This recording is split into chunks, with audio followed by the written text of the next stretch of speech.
लखनऊ के शहीद स्मारक पर इसमें समण समाज के लोग आकर के बैठे हैं, जो अलग अलग ज़िले से हैं, अलग अलग जगह से आए हैं। इनकी मांग है कि आरक्षण को अब हटा दिया जाए, समाज में एक समानता लाई जाए। आइए हम लोगों से बात करते हैं क्या इनकी मांगे हैं। भैया, आप लोगों की क्या मांगे हैं? आप यहाँ क्यों एकत्रित हुए? भैया, हम लोगों की मांगे ये हैं कि यूजीसी रोल बैक होना चाहिए और आरक्षण खत्म होना चाहिए। आरक्षण इस देश में एक तरीके का कैंसर है जो सिर्फ पीड़ा दे रहा है, उससे ज्यादा कोई काम नहीं कर रहा है। आप ये बताइए कि आप किसी अस्पताल में जाते हैं और वहाँ 350 नंबर वाला डॉक्टर आपका इलाज करे कि 550 नंबर जिसने लाया वो। आपकी राय है कि आप किससे कराओगे इलाज? लोग कहते हैं आरक्षण होना चाहिए, हम दबे कुछ लेते, हमें 500 साल से दबाया गया। भाई, जब अगर तुम 500 साल से दबे थे तो तुम अभी तक या तो बचते नहीं, और अगर बच गए हो तो 80 साल से उठ नहीं पाए हो। अभी आप बात किए कि डॉक्टर की, तो अभी जब कुछ दिन पहले नीट पीजी का रिजल्ट आया था तो -70 मार्क्स पाने वाले को वो मिला था, ऑर्थो मिला था।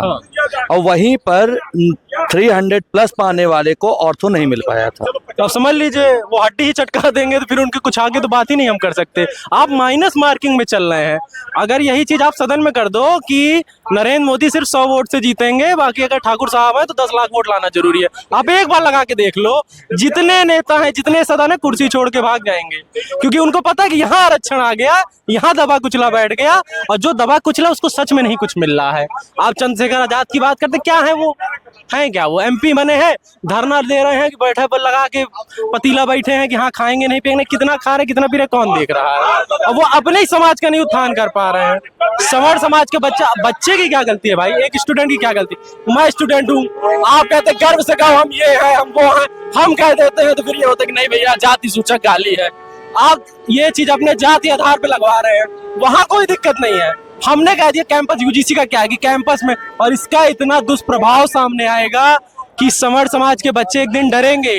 500 साल से आप बदला लेने के लिए थोड़ा हो, हम थोड़ा आपके साथ कर रहे हैं। पूर्वजों ने किया नहीं किया किसने देखा है? कौन दबा था कौन नहीं? कुआं ठाकुर का, खेत ठाकुर का। अरे तो तुम अपना कुआं अपना खेत क्यों नहीं जोते भाई? क्यों ठाकुर का खेत जोत रहे हो? अच्छा भैया, ये बताइए, अभी कुछ लोगों का कहना है कि जो आरक्षण है वो क्यों हटाया जाए, जबकि देखा जाए तो वकील सबसे ज्यादा समण हैं और जज सबसे ज्यादा समण हैं, बड़ी पोस्ट पे बैठे सारे समण हैं। ये बताइए, यहाँ पे जितने लोग हैं, आप बीमार पड़ते हैं, आप डॉक्टर के पास जाते हैं, डॉक्टर को डॉक्टर की प्रतिभा के हिसाब से चुनते हैं या उसकी जात देख के चुनते हैं? आप किसी तरीके से अन्याय में फंसते हैं, आप वकील को उसकी प्रतिभा के हिसाब से चुनते हैं या उसकी जात देख के चुनते हैं? तब प्रशासनिक अधिकारी जात के हिसाब से क्यों चुना जाए? आप बताइए। जब प्रतिभा के हिसाब से हमारी समस्याओं का समाधान हो रहा है तो प्रशासन में और संसद में क्यों जात के हिसाब से मंत्री बैठाया जाता है या कोई अधिकारी बैठाया जाता है? क्या ये जरूरी है? लेकिन अभी जो कुछ लोगों का कहना है कि ये कई सालों से दबाए जा रहे हैं, कई हजारों सालों से दबाए जा रहे हैं। लाए तो बाबा साहब अम्बेडकर लेकर गया है रिजर्वेशन, चला भी, मिल भी गया जिनको जो मिलना था। ये थोड़ी ना क्या क्या कहते कि अनंत काल तक चलता रहेगा। बाबा साहब अम्बेडकर लेकर के आए, जिनके नाम की रोटी चंद्रशेखर रावण जैसे लोग खा रहे हैं, लेकिन कितने टाइम के लिए रिजर्वेशन लाने की बात हुई थी? ये तो बात हुई नहीं थी कि अनंत काल तक आप रिजर्वेशन को लेकर के चलिए। दबा कुचला वर्ग था, मैं मान रहा हूँ, शोषण हुआ, मैं मान रहा हूँ, उठा दिए गए ना। अब किस बात का रिजर्वेशन? कहाँ सारे लोग अभी उठे? आप मैम बताइए, अभी भी कहाँ उठे? समर समाज में भी कहाँ उठे? अगर नहीं उठ पाए 80 साल से तो अब ना उठे, अब वो सो जाएं। अगर 80 साल से नहीं उठ पाए हैं तो अब उनको उठाने ठेका समर समाज नहीं लिया। 20% दलित अगर आज भी पिछड़ा हुआ है तो 10% समर भी आज भी पिछड़ा होगा। आप क्या कहती हैं कि इस आरक्षण को किस आधार पर रखना चाहिए? अगर रखना चाहिए, नहीं तो खत्म करना चाहिए कि नहीं? आप एक बात मानते हैं कि कोई भी लॉ लाते हैं या कोई भी चीज़ लेके आते हैं, कोई रेगुलेशन लाते हैं या कोई एक्ट लाते हैं, फॉर द टाइम बीइंग लाया जाता है और वो ओपन फॉर अमेंडमेंट होता है। जब भी सामाजिक रूप से कोई चेंजेस आते हैं, समाज का उस टाइप पे प्रारूप जैसा हो तो हिसाब से उसमें अमेंडमेंट के लिए ओपन होता है। ये हमारा कॉन्स्टिट्यूशन ही कहता है। रिजर्वेशन भी जब लाया गया था तो ओपन टू चेंज था, फॉर दीज मैनी ईयर्स उसको कहा गया था। आज के टाइम पर रिजर्वेशन को खत्म होने की इसलिए जरूरत है कि एफिकेसी कंसर्न्स इतने ज्यादा है ना, मेरिट कॉम्प्रोमाइज हो रही है। अभी आपने ही मुद्दा उठाया कि माइनस मार्किंग वाले बच्चों को मिल गया है, आप माइनस मार्किंग वाले बच्चे को डॉक्टर बना रहे हैं। डॉक्टर एक ऐसा पेशा जिसमें जिंदगी और मौत का सवाल है आपके। आप जाएंगे खुद किसी -70 वाले ऑर्थोपेडिक सर्जन से सर्जरी कराने, या खुद मंत्री जी जाएंगे क्या? वो तो US चले जाते हैं इलाज कराने के लिए। क्यों नहीं? क्यों इंडिया में क्वालिफाइड डॉक्टर्स की कमी हो गई है? सर, पासवान जी, चिराग पासवान जी कह रहे थे कि अभी प्राइवेट सेक्टर्स में भी हम आरक्षण की मांग करेंगे।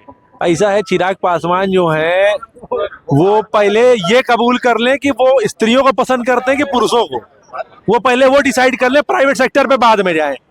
रही बात चिराग पासवान की, वो कोई पासवानों का नेता नहीं है, वो खुद उनके पिताजी इंटरकास्ट किए हैं। अगर इतना ही होता तो पासवान महिला शादी किए होते, तो वो क्या वो बड़ा आ रहे हैं बोल रहे हैं। और कौन है चिराग पासवान?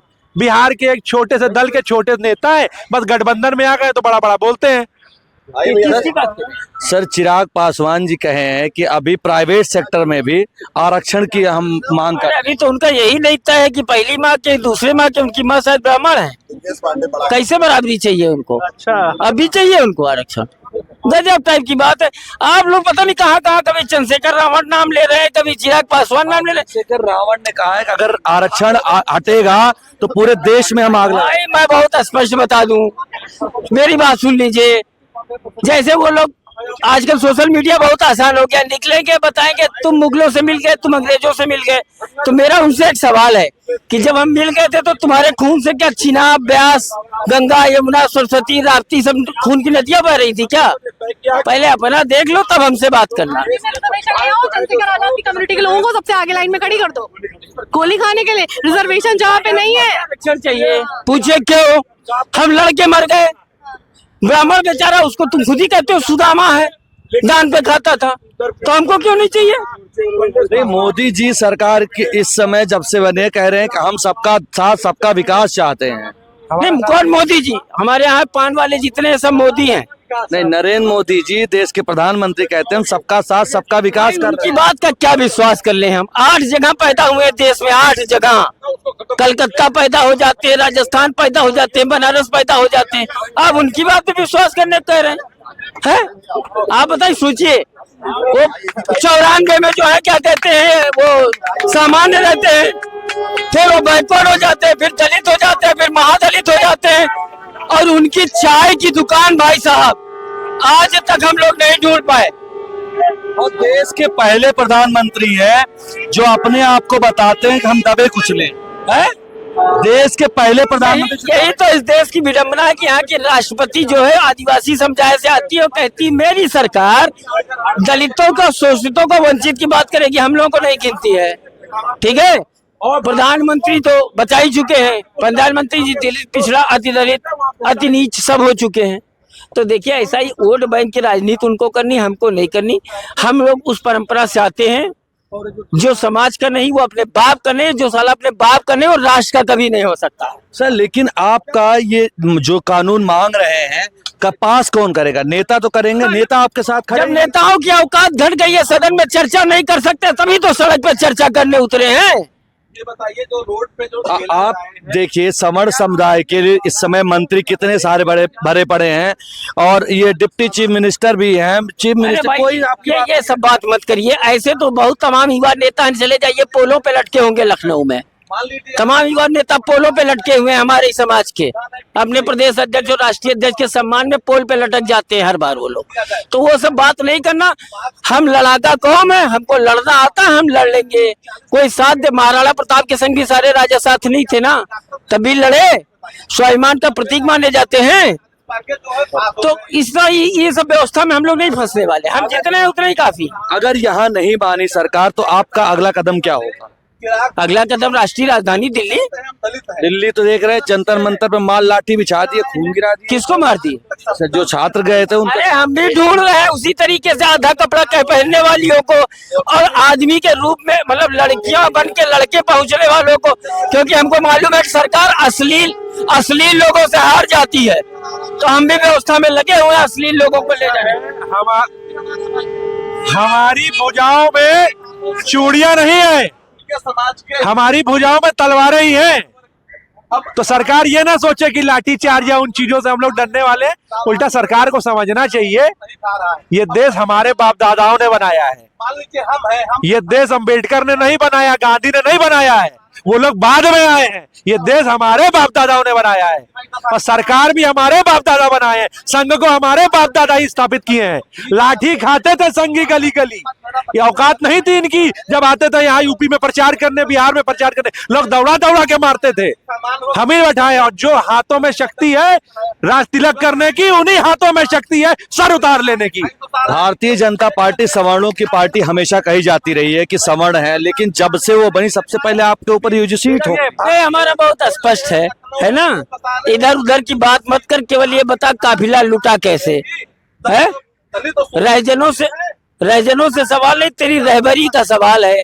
तो ये तो वो धोखेबाज लोग हैं जिनको हमने सींचा, खून पसीना पैसा रुपया सब लगाया, लेकिन मुझे नहीं मालूम था कि 8 जगह पैदा हुआ एक नॉन बायोलॉजिकल आदमी कभी प्रधानमंत्री बनेगा और हम लोग को झटका दे देगा। झटका खाने के बाद होश आया है, अब हम लोग पलटने का भी काम करेंगे। ठीक है, हम लोग देखिए कहना है कि अभी पार्टी कहा अपने सवर्णों की पार्टी है। हर समाज में कुछ शेर होते हैं, कुछ सियार होते हैं, कुछ गीदड़ होते हैं।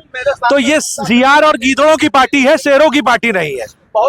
इसमें सियार और गीदड़ हैं जो सिर्फ और सिर्फ एक दूसरे के चरण चुम्बन चाटुकारिता में लगे रहते हैं, तो सीट बचाने के लिए। और सबसे बड़ा चाटुकार आदरणीय राजनाथ सिंह है, जो अपने समाज के नहीं हो पाए, सिर्फ अपने बच्चों की, लड़कों की राजनीति साधने के लिए पूरे सवर्ण समाज की बलि चढ़ा के रख दी उस आदमी ने। देखिए यहाँ कहना है कि सवर्ण समाज अपने हक मांग करके रहेगा, क्योंकि सवर्ण समाज एक ऐसा समाज है जो कटोरा लेकर के सामने नहीं बैठने वाला, भुजाओं में उसकी ताकत है और तलवार लेकर के भी वो अपना हक ले सकता है। धन्यवाद। राहुल मिश्रा, कैमरामैन सबके साथ, लखनऊ से।